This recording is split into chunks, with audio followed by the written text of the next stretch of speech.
You ever walk a fence line early in the morning when the fog still sits low and the world ain't fully awake yet? Now, that's the kind of truth you will only hear out there.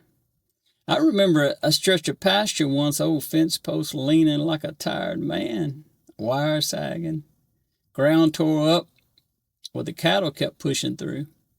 It was a mess. Now, most folks would say, let it go.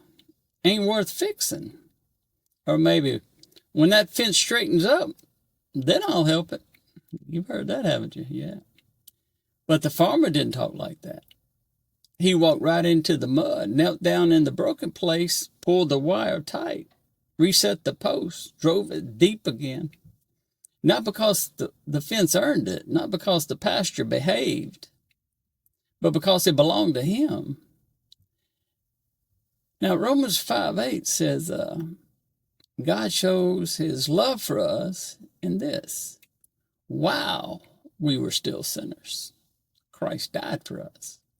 Now, listen close, friend. Now, that word wow, that's where the thunder lives. Not after you fixed yourself, not after you prayed pretty, not after you cleaned up your mess.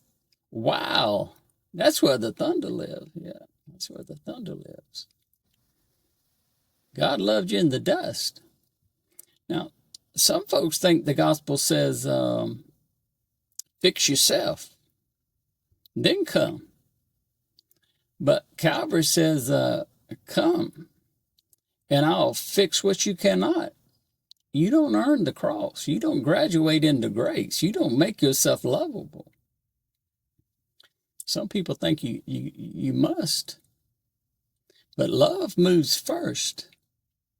Before your first prayer, before your first tear, before your first step home, God stepped into your mud. And listen now.